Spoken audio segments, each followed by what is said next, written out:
Anda kembali di Apa Kabar Indonesia Pagi, kita lanjut kembali perbincangan. Saya langsung ke Mas Huda. Mas Huda, menanggapi apa yang tadi disampaikan Mas Adi Ya, begitu ya. PKB memang sangat yakin bahwa Caimin akan menjadi cawapresnya Pak Prabowo gitu. Tapi dalam beberapa hari terakhir kita lihat momen yang salah satunya foto yang tadi disampaikan Mas Adi. Yang ditampilkan adalah foto Pak Prabowo, Pak Erik, dan juga ada Pak Jokowi di situ. Ada paradoks di situ yang disebut tadi oleh Mas Adi. Apa respon dari Mas Huda? ya publik Indonesia kan suka paradoks, terlebih-lebih sesuatu yang sensasional. Jadi ibarat rumah tangga sebenarnya Pak Prabowo dan Gus Imin kan sudah dalam satu keluarga, sudah suami istri lah kira gitu. Dan tiba-tiba ada orang ketiga kira-kira begitu.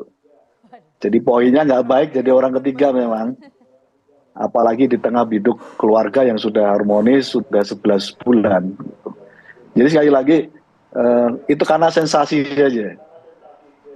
Karena kalau dilihat, dibandingkan secara keunggulan komparatif, saya kira posisi Gus Imin sangat kuat. Dan itu saya tahu persis dalam berbagai diskusi dengan Pak Prabowo.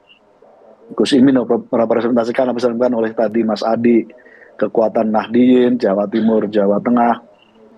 Dan Pak Prabowo sekali lagi perlu dicatat ya bahwa pemilu 2024 yang akan datang itu tidak hanya pertarungan pragmatis.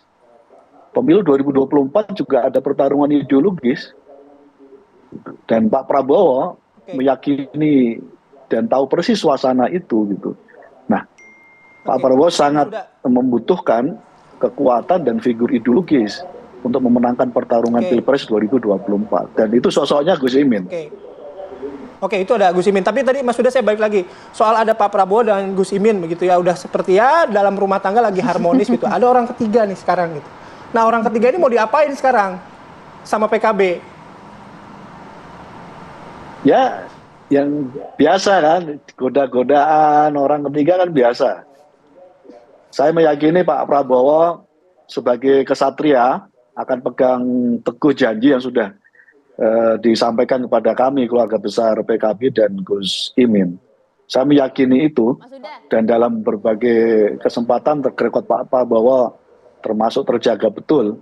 Beliau sebagai prajurit memegang teguh janji dan itu sudah disampaikan berkali-kali kepada disampaikan tadi Mas Adi, Mas Adi gimana Mas Huda? Apa statement dari Pak Hasyim ya? Belum tentu juga cawapres dari Pak Prabowo ini adalah Caimin. Pak Hasyim sudah meralat statement itu. Sorry, saya lupa tadi mau merespon itu. Pak Hasyim sudah meralat statement itu dan sudah menyampaikan kepada kami. Oke, Mas Huda, ini kan sudah lewat dari 11 bulan gitu ya, tak kunjung ada deklarasi yang pasti disampaikan oleh Gerindra dan juga PKB ini. Langkah selanjutnya PKB akan seperti apa? Akankah kemudian memberikan langkah tegas, oke kalau begitu kita akan lepas kerjasama dan akan bergabung ke Ganjar? Mungkin nggak itu terjadi? Begini, dari sekian poros calon atau koalisi, sebenarnya yang paling sudah solid kan sebenarnya PKB dan Gerindra dibanding dengan poros-poros yang lain. Karena itu kami meyakini bahwa dinamika ini hanya soal mengintip soal poros mana gitu. Kami juga menghitung plus minusnya gitu. Kami menghitung kalau ini deklarasikan awal dan poros koalisi lain belum deklarasi, pasti saya kira Nahdien akan menjadi rebutan di poros yang lain, gitu. Jadi plus minus juga. Dan elit semua tahu soal ini. Nah karena itu di internal kami pun sama dinamikanya. Ada yang ingin cepat, ada yang ingin slow, sambil melihat poros koalisi yang lain gitu. Dinamika di kami juga cukup dinamis. Intip-mengintip gitu ya Mas Huda ya. Oke, saya langsung ke Mas Adi. Mas Adi, posisinya masih intip-mengintip, PKB pede banget tadi karena berdasarkan kesepakatan dengan Gerindra bahwa Caimin adalah cawapresnya Pak Prabowo. Dalam konteks intip-mengintip ini, iman-imannya bisa goyah nggak? Atau apa yang bisa bikin goyah deh gitu? Ya selama belum ada capres definitif yang didaftarkan ke KPU, maka sepanjang itu juga konfigurasi politik saat ini bisa berubah. termasuk poros perubahan, termasuk juga porosnya Gerindra PKB, termasuk porosnya PDIP. Karena yang diakui oleh KPU itu adalah mereka, partai ataupun gabungan partai politik yang resmi mengumumkan dan mendaftarkan mereka sebagai pasangan capres dan cawapres. Politik kita ini kan politik last minute, Pak. Politik yang seringkali berganti musim begitu cepat. Siapa yang bisa membayangkan PKB selama 10 tahun itu head to head dengan Prabowo, tapi tiba-tiba mengikat janji setia untuk maju bersama di 2024. Ibaratkan orang hamil, nah ini bahasanya Gus Jazil ini. Hubungan antara Gerindra dan PKB 11 bulan, ini harus disesar nih Pak. Harus dikeluarkan paksa ini. Nggak bisa ditunggu norma. Ini sebenarnya kode politik dari PKB bahwa sebenarnya nggak terlampau nyaman juga PKB diambangkan begitu.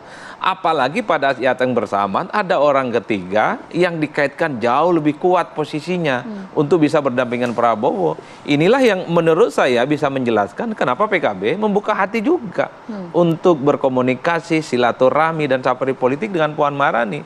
Karena itu tadi proposalnya harus jelas. Siapapun yang mau menerima Gus Imin sebagai cawapres di 2024, maka disitulah PKB kemudian melabuhkan pilihan politiknya. Itu no debat ya? Iya, kalau sehari 2 hari ini PKB misalnya diumumkan Caimin sebagai pendamping Ganjar, besok pun pindah itu PKB. Kan itu saja judulnya.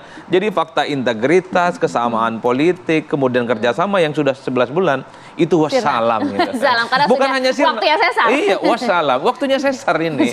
Apalagi misalnya kalau kita melihat statement-statement elit PKB, seakan-akan pasrah untuk dipilih oleh Gerindra dan Prabowo untuk bisa maju bersama ya. Ini adalah waktu untuk menunggu takdir, kan begitu.